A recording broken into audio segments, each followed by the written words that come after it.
இந்த ஜீவ வசனத்தை பிடித்து கொண்டு சுடர்களை போல பிரகாசிங்கன்னு சொல்லி என்ன செஞ்சிருக்கு சொல்லப்பட்டிருக்கு. வேதத்திலே வேதத்திலே விலை மதியா முத்துக்கள் உண்டு, தினந்தோறும் நீ அம்முத்துக்களை பார், உண்மையாகவே நீ ஒரு முத்தாய் மாறுவா, உண்மையாகவே நீ ஒரு முத்தாய் மாறுவா. வேதத்துல ஏராளமான முத்துக்கள் உள்ளது. நம்ம கரையும் செலுத்தி அந்த முத்துக்களை என்ன செய்யணும், தேடணும்.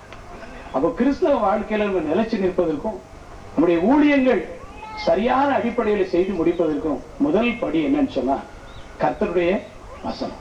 முதல் படி என்னது? கர்த்தருடைய வசனம். அப்ப என்ன செய்யணும் எல்லாரும் அப்படின்னு கேட்டா, நம்ம முதலாவது வேதத்தை எடுத்து என்ன செய்யணும், தியானம் பண்ணணும். சொல்ல எல்லாம் நல்லா கவனிக்கீங்களா? நல்ல கவனமா அதை கவனிச்சுக்காங்க. சாத்தா அப்படியே வருவான், வந்து இந்த 7 படியில ஏற விடாது படிக்க அப்படியே 4 படியை பிடிச்சிக்கா, 2 படியை பிடிச்சிக்கா, 1 படியை பிடிச்சிக்கா, அதுல 4-5 படியை பிடிச்சிக்கா, 2-3 படியை விட்டுருன்னு சொல்லி அப்படியே கொஞ்சம் நடுக்கி பார்ப்பேன். இடம் கொடுத்து கவனமா இருங்க. நீங்க அத்தனையும் ஜெயிக்கணும், நம்ம அத்தனையும் ஜெயிக்கணும்.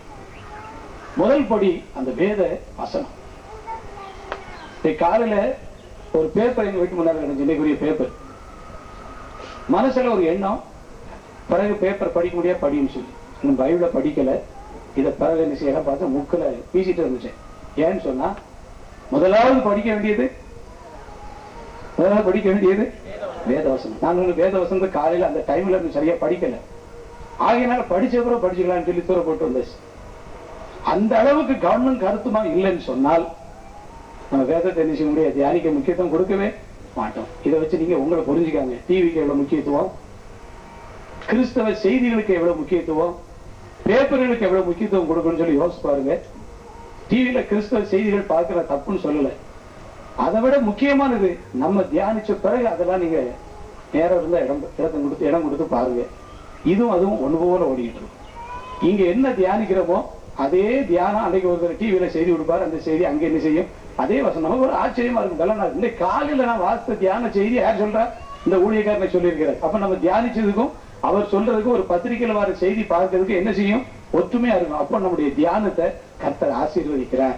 நம்முடைய தியானம் சரிதான், இப்படித்தான் நம்ம தியானிக்கணும் அப்படின்னு சொல்லி நமக்கே ஒரு பெரிய நம்பிக்கை என்ன செஞ்சிடும், உண்டாயிரும். ஆகினால முதல் படி என்னன்னு கேட்டா, தனிமையில உட்கார்ந்து வேதத்தை என்ன செய்யணும், தியானிக்கணும். இந்த இடத்துல எதுக்கு உங்களெல்லாம் ஆண்டு கொண்டு வந்திருக்காருன்னு சொன்னா, சும்மா அப்படியே ரவுண்ட் அடிக்கிறதுக்கு இல்லை. நீங்க கொஞ்ச நேரம் வேதத்தை என்ன செய்யணும், தியானிக்கணும். தனியா உட்கார்ந்து வேதத்தை தியானிச்சு பாருங்க, வேதத்தை ஆராய்ந்து பாருங்க. வேதத்தை ஆராய்ந்து பார்த்தா வாழ்க்கையில சுடர்களை போல நம்ம என்ன செய்யலாம், பிரகாசிக்கலாம்.